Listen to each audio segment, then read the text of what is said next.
नमस्कार दोस्तों, आज आप सुनेंगे सुभद्रा कुमारी चौहान की कहानी सोने की कंठी मेरे यानी दीपिका के साथ। आइए कहानी प्रारंभ करते हैं। बिंदु पोस्टमैन की लड़की थी। उसका पिता राय साहब निर्मल चंद की कोठी के सागर पेशे की एक कोठरी में किराए में रहता था। पोस्टमैन की आमदनी ही कितनी होती है, खर्च सदा ही आमदनी से कुछ ज़्यादा ही हो जाया करता था। इसीलिए बिंदु और उसकी माँ को अच्छे गहने और कपड़े कभी नसीब न हुए। बिंदु रूपवती थी और उसको अच्छे अच्छे गहने कपड़ों का शौक था। स्त्रियां स्वभावतः सौंदर्य की उपासिका होती हैं। जो जितनी अधिक सुंदर होती है, उनकी सौंदर्य उपासना उतनी ही अधिक बड़ी चढ़ी होती है। किंतु सुंदरी बिंदु गहनों और कपड़ों के लिए तरसा करती थी। राय साहब की स्वजातीय होने के कारण कभी कभी तीज त्योहार या कामकाज होने पर कोठी से बिंदु की माँ के लिए बुलावा आता और माँ के साथ बिंदु भी जाया करती। वहाँ राय साहब की लड़कियों को खूब सजी धजी देखकर, उनके चमकते हुए हीरे मोती के गहने और दृष्टि को फिसला देने वाले रेशमी कपड़ों को देखकर ही वह अधिक क्षुब्ध हो जाया करती। विशेषकर इसलिए भी कि राय साहब की लड़कियां सुंदर न थीं। गहने कपड़े उनके शरीर पर ऐसे जान पड़ते जैसे किसी ठूंठ के साथ लपेट दिए गए हों। बिंदु की राय थी कि अच्छे कपड़े और गहने पहनने का अधिकार उन्हीं को होना चाहिए जो सुंदर हो। कुरूप स्त्रियों का श्रृंगार तो श्रृंगार का उपहास और कला का अनादर है। राय साहब की लड़कियों से गहने कपड़े की प्रतियोगिता में हारकर बिंदु हताश न होती। घर लौटते ही वह शीशे में अपना सुंदर मुंह देखकर मन ही मन उनके प्रति कहती, गहना कपड़ा पहनकर भी तो उनका काला मुंह गोरा नहीं हो जाता, बड़े बड़े दांत मोतियों सरीखे नहीं चमकते। फिर एकाएक वह दीर्घ विश्वास के साथ शीशे के सामने से दूर चली जाती, मानो यह सोचती कि विश्व के सारे सौंदर्य की वस्तुएं केवल उसी के लिए बनाई गई थी, किंतु निर्माता की भूल से वह उससे दूर रख दी गई हैं। राय साहब की लड़कियों के पास तो वे सौंदर्यवर्धक वस्तुएं अनावश्यक ही हैं। उनसे उन लड़कियों के सौंदर्य की वृद्धि तो नहीं हो पाती। हाँ, उन वस्तुओं का सौंदर्य अवश्य घट जाता है। बिंदु की एक आशा थी। वह सोचती थी कि विवाह के बाद मुझे बहुत से गहने और कपड़े मिलेंगे, जैसे दूसरी विवाहिता लड़कियों को मिला करते हैं। उनके समान मैं भी अपने घर की मालकिन बनूंगी। वो भी बहुत सा रुपया लाकर मेरे हाथों में रख दिया करेंगे और तब मैं भी मनमाना खर्च करूंगी। बाजार में कोई अच्छा कपड़ा या गहना देखते ही वो मेरे लिए खरीद लावेंगे और मैं उसी अभिमान से पहनूंगी जैसे ये पहनते हैं। किसी के पूछने पर मैं जरा संकोच और लज्जा के भाव से कह दूंगी कि यह गहना या कपड़ा तो वे खुद ही अपनी पसंद से मेरे लिए खरीद लाए हैं। उसे विश्वास था कि जब विधाता ने उसे सुंदरता देने में इतनी उदारता की है, तब ये गहने कपड़े की इच्छा भी एक न एक दिन अवश्य पूरी होगी। वह उस दिन की प्रतीक्षा बड़ी लगन से किया करती। धीरे धीरे बिंदु सयानी हुई और उसका विवाह हो गया। किंतु निर्धन की बेटी भला धनवान के घर कैसे बिहाई जाती। मित्रता, बैर, विवाह, सगाई तो अपने बराबरी वालों में ही शोभा देते हैं। तात्पर्य यह है कि बिंदु के गहने कपड़ों की प्यास ज्यों की त्यों बनी रही। विवाह के समय कुछ गहने और कपड़े आए अवश्य थे, किंतु ससुराल पहुंचने के बाद ही वे एक एक करके किसी न किसी बहाने से ले लिए गए। बिंदु समझ गई कि वे गहने उसके नहीं हैं। बेचारी जी महसूस कर रह गई और करती भी क्या। बिंदु की ससुराल में खेती बाड़ी होती थी। परिवार बड़ा था। बिंदु की 2 जिठानियाँ थीं और एक अविवाहित देवर।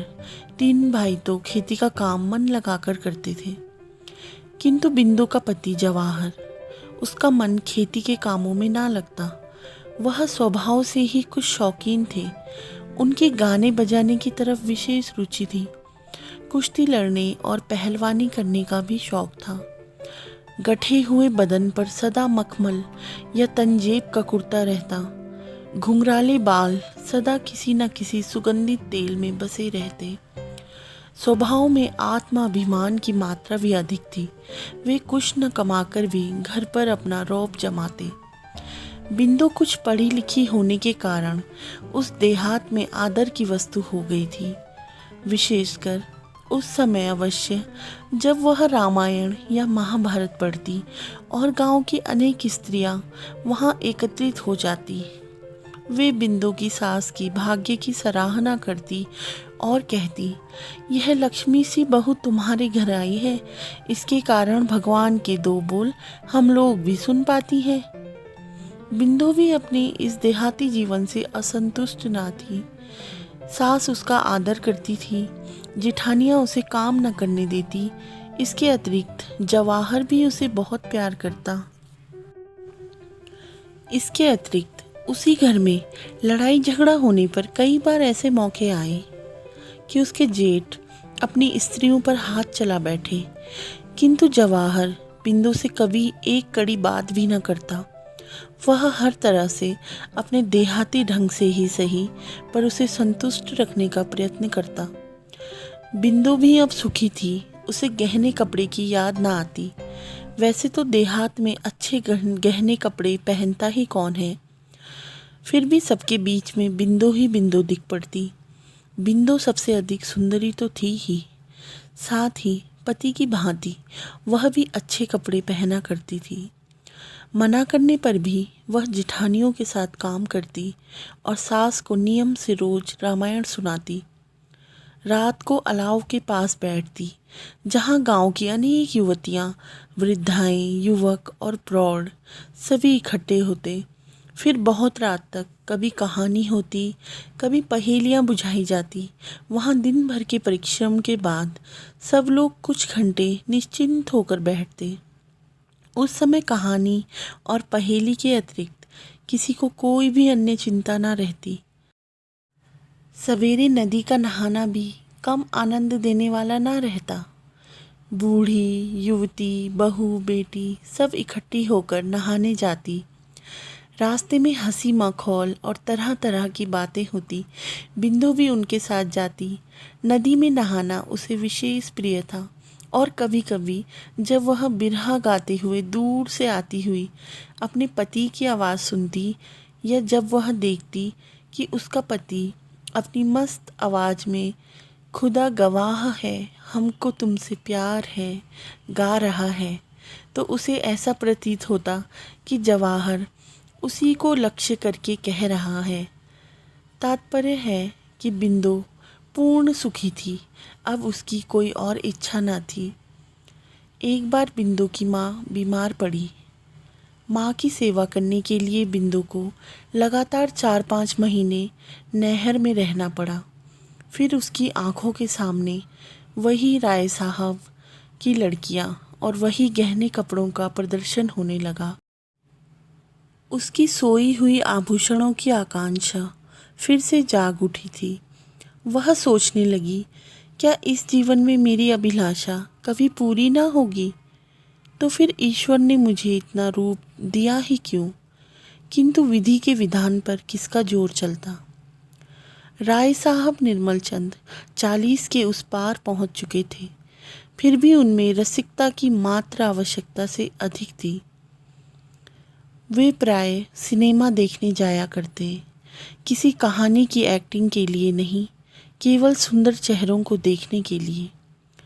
उन्होंने सब तीर्थ भी कर डाले थे और प्रायः पर्वों पर सब काम छोड़कर भी वे स्नान घाटों पर पहुंच जाते।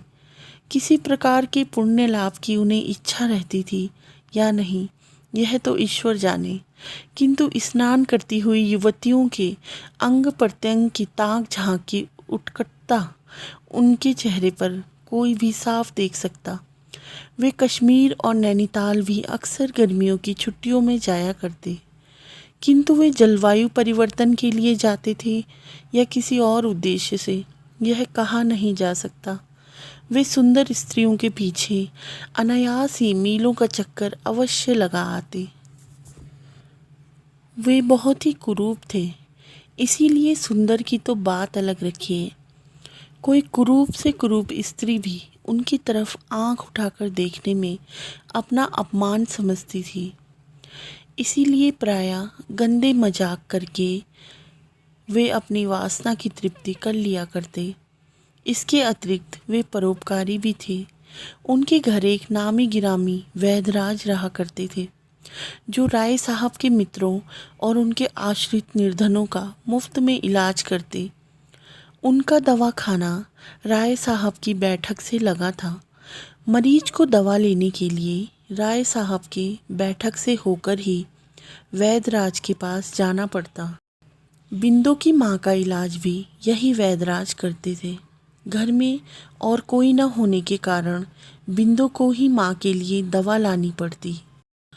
एक दिन दोपहर को बिंदु जब दवा लेने गई तो उसने देखा कि राय साहब के पास एक सुनार कई तरह के गहने फैलाए बैठा है। सहसा इस प्रकार गहनों की प्रदर्शनी सामने देखकर इतने दिनों की सोई हुई बिंदु की गहनों की उत्कंठता फिर से जागृत हो उठी। क्षण भर के लिए वह भूल गई कि वह यहाँ किस लिए आई है। वह उत्सुकता पूर्वक उन फैले हुए गहनों के पास बैठ गई और बड़े चाव से उन्हें उठा उठा कर देखने लगी। उनमें से 3 लड़की एक कंठी थी जो बिंदु को बहुत पसंद आई। उसने उस कंठी को कई बार उठाया और रखा और अंत में एक ठंडी सांस के साथ वह उसे वहीं रखकर अलग खड़ी हो गई। राय साहब ने भी वही कंठी पसंद की। बाकी गहने वापस करके सुनार को दाम देने के लिए दूसरे दिन बुलाकर उन्होंने उसे रवाना कर दिया। यद्यपि बिंदु की उम्र की राय साहब की लड़कियां थीं, फिर भी बिंदु उनकी कुदृष्टि से बची न रही। उसके इस समय के हार्दिक भाव राय साहब अच्छी तरह ताड़ गए थे और वार करने का यही उपयुक्त समय देखकर वे हंसते हुए बोले, बिंदु, यह कंठी तुम्हें बहुत पसंद आई है, पहनोगी? इस प्रकार की अव्यक्त आशा से बिंदु का चेहरा खिल उठा, पर यह प्रसन्नता क्षणिक थी। वह गंभीर होकर बोली, नहीं, मैं ना पहनूंगी। गहने गरीबों के लिए नहीं होते। राय साहब बोले, गहने तो गरीब अमीर सभी के लिए होते हैं। फिर तुम्हारी तरह का गरीब तो इच्छा करते ही है मनमाना गहना पा सकता है। सो कैसे? बिंदु ने पूछा। गहनों की इच्छा तो मुझे सदा से ही रही, पर वे मुझे कभी नहीं मिले और ना जीवन भर मिलेंगे, यह मैं अच्छी तरह से जानती हूँ। राय साहब धीरे धीरे बिंदु की तरफ आते हुए बोले, जीवन भर की बात तो अलग रही बिंदु, यह कंठी तुम्हें इसी समय मिल सकती है। केवल तुम्हारी इच्छा करने भर की देर है। तुम्हारे ऊपर एक क्या, ऐसी लाखों कंटियां निछावर की जा सकती हैं, पर बिंदु, यदि तुम मेरे मन को समझती। राय साहब के आरक्त चेहरे और हिंसक पशु की तरह आंखों को देखते हुए बिंदु सिहर उठी और 2 कदम पीछे हटकर बोली, आप मुझे दवा दिलवा दे तो मैं जाऊं, अम्मा अकेली हैं। उसने इस बात को इतनी जोर जोर देकर कहा जिससे अंदर तक आवाज़ पहुंच सके। वह शीघ्र ही दवा लेकर लौटी। उसने मन ही मन सोचा, अब मैं दवा लेने ना जाऊंगी। राय साहब की नीयत ठिकाने नहीं है। मैंने समझा था कि वह बेटी समझकर मुझे कंठी देना चाहते हैं, परंतु वे तो सतीत्व के मोल से उसे बेचना चाहते हैं। चूल्हे में जाए ऐसी कंठी मुझे ना चाहिए विधाता। सतीत्व कंठी से कई गुना ज़्यादा कीमती है, किंतु इतने पर भी उस कंठी को वह भूल ना सकी। रह रहकर कंठी उसकी आंखों के आगे झूलने लगी और फिर उसने एक युक्ति सोची। यह हो सकता है कि जैसे वह मुझे छलना चाहते हैं, मैं भी उन्हें छल लूँ, उनसे कंठी ले लूँ और फिर बचकर भाग जाऊँ। ऐसे अनेक तरह के संकल्प विकल्प करती हुई बिंदु सो गई।